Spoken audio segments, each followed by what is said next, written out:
নমস্কাৰ বন্ধু বান্ধৱীসকল পুনৰবাৰ স্বাগতম জনাইছো মোৰ ডিফেন্স মাইন ইউটিউব চেনেলটোলৈ আজি আপোনালোকলৈ লৈ আহিছো মই অন্য এটা বিশেষ ভাল খবৰ আপোনালোকৰ এসআই এক্সাম ডেট কেতিয়া আহিব বা আপোনালোকৰ ফিক্স ডেট কেতিয়া হ'ব আপোনালোকে জানিবলৈ হলে ফুল ইনফৰমেশনৰ কাৰণে ভিডিওটি আপোনালোকে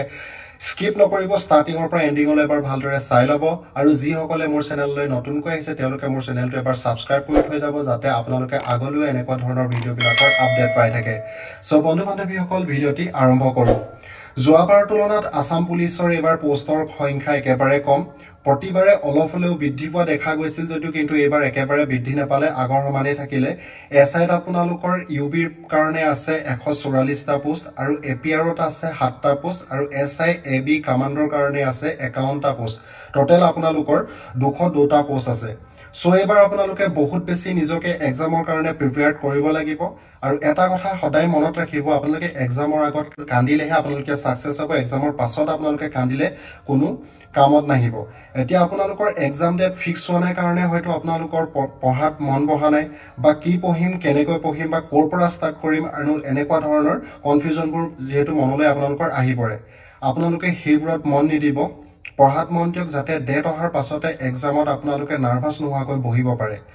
মই ভাবো আপোনালোকৰ পঢ়াৰ ক্ষেত্ৰত আসামিয়াৰ যিখন বুক আছে আসামিয়া 2024 সেই বুকখন আপোনালোকে লওক সেইখন বহুত আপোনালোকৰ সহায়ক হৈ পৰিব লিখিত পৰীক্ষাত যেহেতু আপোনালোকৰ মুভ নম্বৰ 100 আছে তাত জিকে মেথছ আৰু ইংলিছৰ ওপৰতে কিছুমান কোৱেশ্চন থাকিব জিকে কাৰণে আপোনালোকে হিষ্ট্ৰী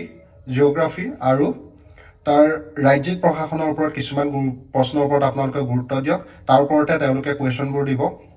আৰু প্ৰিভিয়াস ইয়াৰৰ যিবিলাক আগৰ বাৰৰ যিবিলাক কোৱেশ্চন পেপাৰ সেই কোৱেশ্চন পেপাৰবিলাক চাওক আপোনালোকে তাৰ পৰা এটা দুটা আপোনালোকৰ কোৱেশ্চন আহিব পাৰে বা আপোনালোকৰ এটা মনত আইডিয়া পাব তাৰ পাছত আপোনালোকৰ ডকুমেন্টছ বিলাক হৈছে এডুকেশন সাৰ্টিফিকেট তাৰ পাছত ভোটাৰ কাৰ্ড বাৰ্থ সাৰ্টিফিকেট আৰু এপ্লিকেশনৰ প্ৰিন্ট আউট কপিটো আপোনালোকে লগত লৈ যাব সাধাৰণতে দেখা যায় আমি কিবা এটা এক্সামত ডেট গম পালেহে পঢ়িব মন যায় বা এপ্লাই কৰিলেহে আপোনাৰ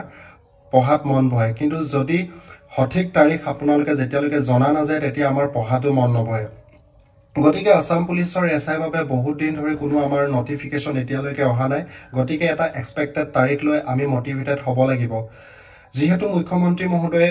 ঘোষণা কৰা মতে 10 মে তাৰিখে আপোনালোকৰ সকলোবিলাক এক্সামৰ এটা যিবিলাক এডিআৰই হৈ গল তাৰ পাছতে আপোনালোকৰ এবিওবি হৈ গল কমান্ডো বেটেলিয়নৰ যেটো এতিয়া আপোনালোকৰ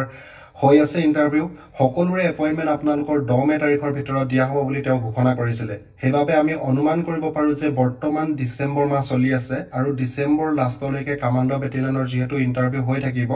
আৰু জানুৱাৰী ফেব্ৰুৱাৰী মাহত আপোনালোকৰ পঞ্চায়ত ইলেকশন হোৱাৰ সম্ভাৱনা আছে গতিকে আসাম পুলিচৰ এসআই এক্সাম জানুৱাৰীৰ প্ৰথম সপ্তাহতে অনুষ্ঠিত হোৱাৰ বহুতে বেছি সম্ভাৱনা দেখা যায় যেহেতু এই পৰীক্ষা তিনিটা পৰ্যায়ত আপোনালোকৰ হ'ব প্ৰথমতে আপোনালোকৰ ৰিটেন এক্সাম হ'ব মাৰ্চ মাহত ফিজিক্যাল টেষ্ট হ'ব তাৰ পাছত আপোনালোকৰ এপ্ৰিল মাহত ভাইভা টেষ্ট হ'ব আৰু ৰিজাল্ট দিব এইটো সময়তে তাৰ পাছত মুখ্যমন্ত্ৰী মামাৰ ঘোষণা অনুযায়ী মে মাহত আপোনালোকৰ সকলো চাকৰিৰে এপইন্টমেন্ট দিব মাজতে ফেব্ৰুৱাৰী মাহটো ধৰা হোৱা নাই কিয়নো ফেব্ৰুৱাৰী মাহত এছএছএলসি আৰু এইচএছৰ পৰীক্ষাসমূহ অনুষ্ঠিত হ'ব গতিকে এক্সাম আসাম পুলিচৰ এসআই পৰীক্ষা জানুৱাৰীৰ প্ৰথম সপ্তাহ বা জানুৱাৰী মাহতে অনুষ্ঠিত হোৱাৰ বহুতে সম্ভাৱনীয় দেখা যায় আপোনালোকে পঢ়ি থাকক কষ্ট কৰক পঢ়াত মন দিয়ক আপোনালোকে নিশ্চয় সাকসেস হ'ব গতিকে আপোনালোকৰ সাকসেস হোৱাতে মই আপোনালোকলৈ আশা ৰাখিছো আপোনালোকলৈ শুভকামনা থাকিল আৰু আগলৈ এনেকুৱা ধৰণৰ ভিডিওবিলাক পাই থাকিবলৈ আপোনালোকে ভিডিওটো এবাৰ লাইক কৰি দিব আৰু যদি ভিডিওটি ভাল লাগে আপোনালোকে শেয়াৰ কৰিবলৈ নাপাহৰিব আৰু কাষতে থকা বেল আইকনটো প্ৰেছ কৰি দিব যাতে এনেকুৱা ধৰণৰ ভিডিওবিলাকৰ নটিফিকেশন আপোনালোকে আগলৈ পাই থাকে সো বন্ধু বান্ধৱীসকল আজিলৈ ইমানেই জয় হিন্দ জয় ভাৰত বন্দে মাতৰম